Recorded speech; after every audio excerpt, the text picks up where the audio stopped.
Salut à tous, moi c'est l'élève ingénieur Zalatev Saoul, étudiant à l'EXIM niveau 1 et aujourd'hui je vais vous parler de la notion de cache au sein d'un ordinateur et du processeur du type Core i7.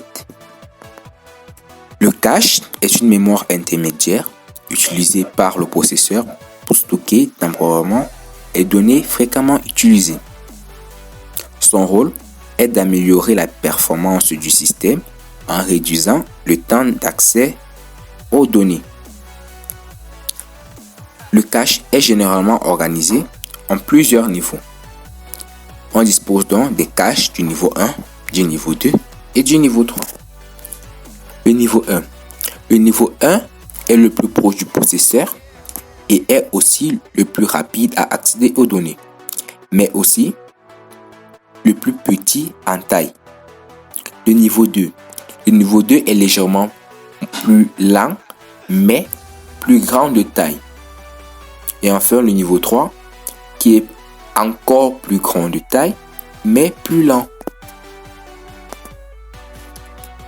La présence de la cache dans le système informatique permet d'améliorer significativement les performances en réduisant le temps d'accès aux données et en optimisant l'utilisation aux ressources du processeur. Le Core i7 est une série de processeurs de haute gamme fabriqués par Intel. Ces processeurs sont connus pour offrir des performances élevées et une puissance de traitement supérieure, ce qui en fait le choix populaire des utilisateurs. Le rôle principal du Core i7 est de fournir des performances rapides et efficaces pour des tâches informatiques intensives telles que le multitâche, la création des contenus multimédia, le jeu vidéo et les applications professionnelles.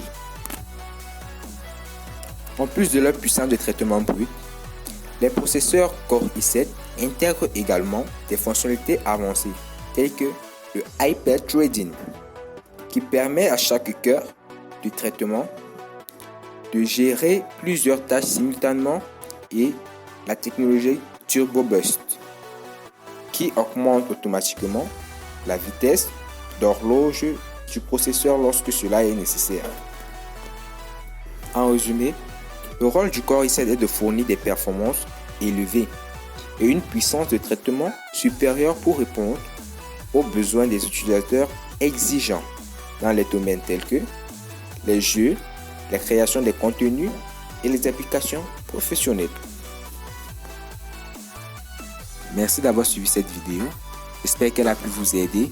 N'hésitez pas à liker, commenter et partager.